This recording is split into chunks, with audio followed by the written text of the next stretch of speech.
Biasanya kalau di Indonesia, wasatiyah itu disebut atau diterjemahkan atau dialihbahasakan moderasi Islam.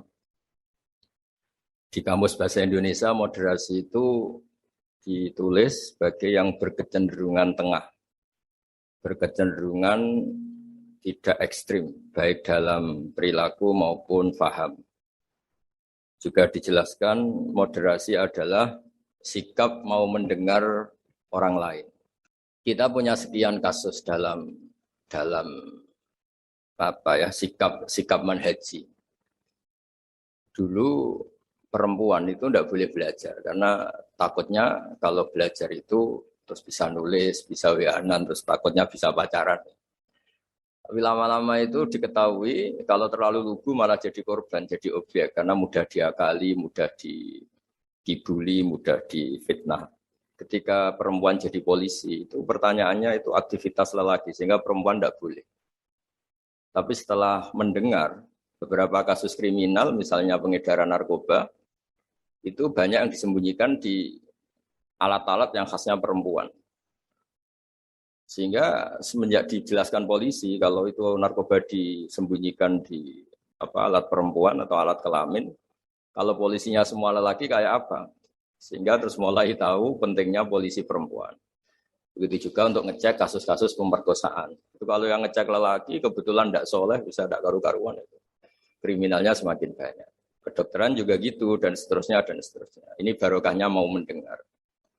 Jadi mendengar itu penting, meskipun pendapat itu kita tidak cocok. Tapi kalau mendengar itu penting. Dan awalu hadatin itu ya diperdengarkan. Dulu Rasulullah SAW pertama jadi nabi itu ya memperdengarkan orang. Beliau at-tahaddi bin nubuwah, memaklumatkan diri kalau sekarang beliau itu nabi. Dan barokahnya memperdengarkan itu ada logika nubuwah yang didengar oleh orang-orang kafir. Kemudian sebagian mereka itu Islam. Karena logika yang terbangun sudah ada, mainstream sudah ada. Misalnya kalau problem banyak, resiko banyak, ya Tuhannya harus banyak. Maka pertama Nabi jadi Nabi itu digugat dengan kalimat aja'alal alihata ilaha wahida inna hadzal syai'un ujab. Masa urusan kita banyak, kemudian Tuhannya satu. Kalau urusan kita banyak, Tuhannya harus banyak. Itu logika mainstream saat itu. Sampai Nabi bikin logika tandingan, yaitu kalau kamu jadi buruh dan majikannya banyak, semuanya minta dilayani, semuanya minta diturutin, Anda yang bingung. Kemudian mereka setuju. Terus Nabi memberi satu pemahaman, Tuhan kamu adalah majikan kamu. Rabbukum sayyidukum. Dan itu kalau banyak, kamu akan bingung karena semuanya punya hak merintah, punya hak negur, terutama punya hak memberi sanksi. Itu yang disebut Dorobawo masalah rojulan fihi syuraka umutasyakisuna wa rojulan salamal lirojul. Nah logika-logika permanen ini yang disebut kita nggak boleh ekstrim. Karena semua cerita dulu, Nabi itu sah ya. Sah itu meskipun itu nggak pilihan, sah. Sah mendoakan umatnya kena azab. Kayak zaman Nabi Nuh, Nabi Soleh. Kalau mereka nggak nerima ajarannya. Tapi itu pun setelah mimba jima ja'atumul bayinah. Atau sebagian ayat disebut hatta ta'tiyahumul bayinah. Jadi sanksi itu setelah kita memberi penjelasan, kebenaran itu terang welo-welo, sejelas-jelas mungkin. Logika yang nggak bisa ditolak. Itu baru sah kita mengkutuk, baru sah kita menyalahkan. Sehingga semua nabi itu punya kemampuan fatona, kecerdasan yang orang itu nggak bisa ngilang. Dulu misalnya di fikih, orang Medina itu abkhosun nas, orang yang paling buruk dalam timbangan. Orang yang sering transaksi tidak cash, tidak nakdan. Misalnya beli mangga masih pentil itu sudah dibayari dengan asumsi jadi mangga tua. Itu sudah perilakunya Ahlul Madinah zaman itu begitu. Terus Nabi datang, Ara'aita in mana Allahu as-samra fabima astahilu ahadukum mala sahibi. Kamu menjual dengan asumsi itu sudah mangga tua. Kemudian mesti harganya mahal. Bagaimana kalau masih pentil sudah kena musibah, kena angin? Lalu kamu mengambil uang itu atas nama apa? Atas nama mangga tua nyatanya yang didapat pentil, atas nama pentil masa iya harganya sebanyak itu. Akhirnya ada kesadaran bahwa muamalah seperti itu tidak sehat, tidak benar. Begitu juga logika-logika tentang ada seseorang pemuda yang mau masuk Islam tapi syaratnya dibolehkan zina.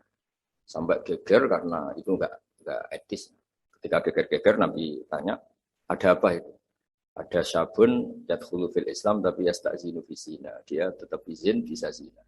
Kata Nabi, sudah nggak apa-apa suruh sini ya.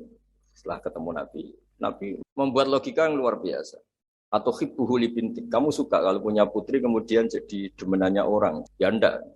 Kamu suka kalau perilaku itu ada di ibu kamu. Hidung-hidung belang menjadikan ibu kamu objek seks ibu itu. Hidung belang itu ya enggak terima. Atau hibbuhu li bintik, atau hibbuhu li ummik, atau hibbuhu li kholatik, li amatik. Nabi itu ngulang berkali-kali. Sampai muda tadi menyimpulkan betapa buruknya zina. Bagaimana kalau korban itu anak saya, ibu saya, bulik saya, budi saya, dan seterusnya.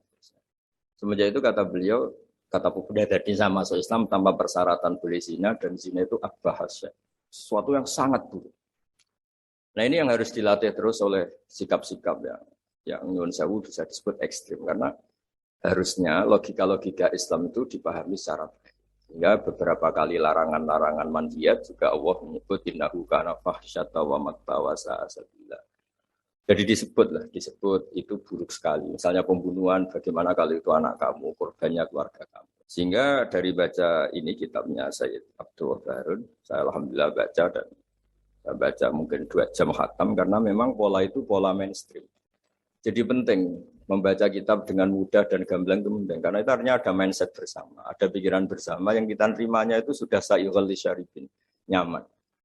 Jadi kalau saya baca kitab itu ukurannya gampang. Kalau saya baca kok nyaman gampang berarti ya sepikiran karena ya memang mindset yang sama.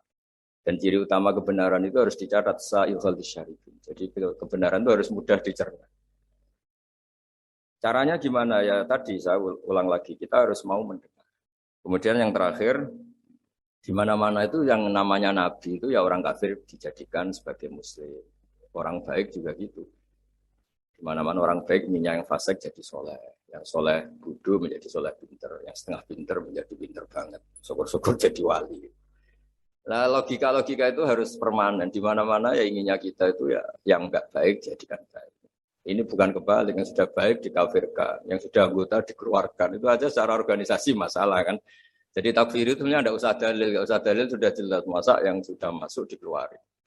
Yang di luar saja difasilitasi kulil ladzina kafaru iyantahu yufar lahum ma qad salam. Kalau kamu mau masuk Islam, fasilitasnya itu yufar lahum ma qad salam. Masalah-masalah kamu, dosa-dosa kamu akan diampuni. Jadi tahu-tahu orang yang min ahli la ilaha illallah karena kesalahan tertentu, entah pegang patok kuburan, entah apalah peringatan sesajen langsung dikafirkan. Ini kan jadi aneh. Padahal acaranya tahlilan. Menjadi aneh karena satu kalimat sing dakhala bihal kafiru al-islam. Satu kalimat yang menjadikan orang kafir menjadi Islam. Kemudian dengan kalimat yang sama orang Islam hanya menjadi kafir hanya karena pegang patok kuburan atau karena acara-acara tahlilan yang dia khurafat. Ini kan jadi aneh dengan kalimat yang sama, yang satu berstatus mengislamkan, yang satu berstatus mengkafirkan. Nah, sering mendengar gini insya Allah menjadi luar biasa.